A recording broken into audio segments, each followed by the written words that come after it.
Nous sommes à notre cinquième partie sur les listes. D'accord.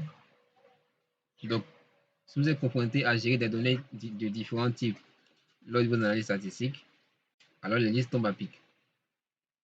Vous tirez des embrouilles. Les listes vous permettent de stocker tous ces différents objets dans un seul objet.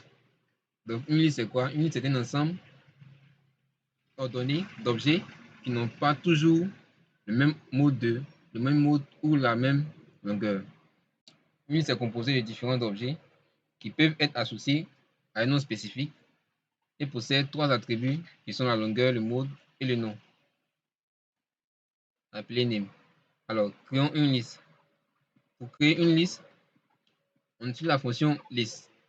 Prenons comme exemple la variable ma liste et attribuons à notre variable la liste suivante. On affiche ma liste. Ensuite, voyons la longueur de notre liste, le mode. Et pour savoir si c'est une liste, on pose la question is.list à R. D'accord? Donc c'est une liste, ça renvoie true. En second lieu, voyons comment nommer une liste. Notre liste de départ ici n'a pas été nommée. Donc si on tape name ma liste, on aura nul. Parce qu'on n'a pas attribué de nom à notre liste de départ. Si on veut maintenant attribuer des noms, on fait C, en griffe, on met le nom de la première variable, ensuite le nom de la seconde variable. Donc on va mettre ici vecteur et matrice. Donc là, on exécute. Ensuite, on affiche le résultat. Là, on voit que ma liste a comme nom vecteur et matrice. D'accord? Maintenant, essayons de créer une liste à partir d'une liste vide. Alors, c'est tout simple. On prend notre variable list vide à laquelle on va attribuer une liste vide. On affiche. On n'a rien. D'accord? Maintenant, ajoutons à notre liste vide un élément de 1 à 4. D'accord? Donc là, on affiche liste vide. Liste vide maintenant contient des chiffres allant de 1 à 4. Et si on veut ajouter un nouvel élément à notre liste, on utilise le symbole $. D'accord?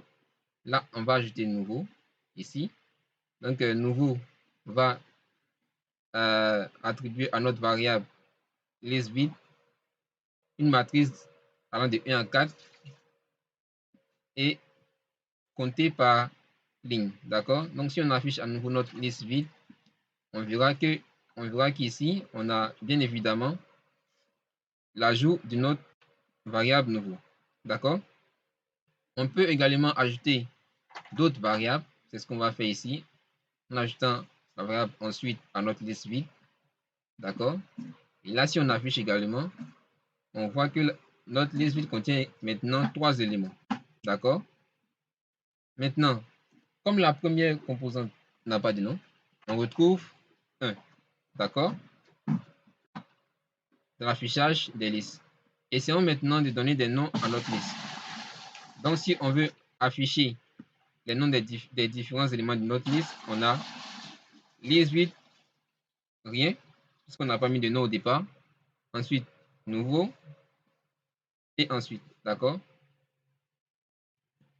Il faut retenir que les attributs de cette liste sont des noms, d'accord? Continuons. Les fonctions utiles et applicables. Alors, pour appliquer une fonction à notre liste, on peut, par exemple, utiliser le lapply pour appliquer une fonction à notre liste, comme la moyenne, la variance, etc. On peut faire un liste ma liste pour créer un seul vecteur contenant tous les éléments de la liste, ou faire tout simplement la concaténation des différentes listes qu'on a dans notre logiciel. D'accord? Donc, prenons l'exemple avec lapply.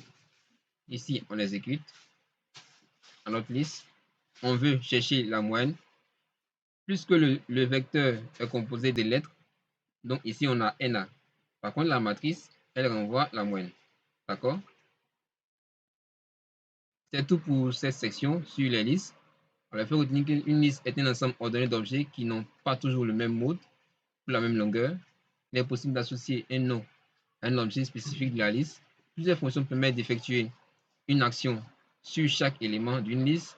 Dans le prochain chapitre, nous verrons plus en détail comment utiliser l'un des objets phares de R qu'on appelle les data frames. Merci pour cette session. N'oubliez pas de vous abonner à la chaîne et à très vite.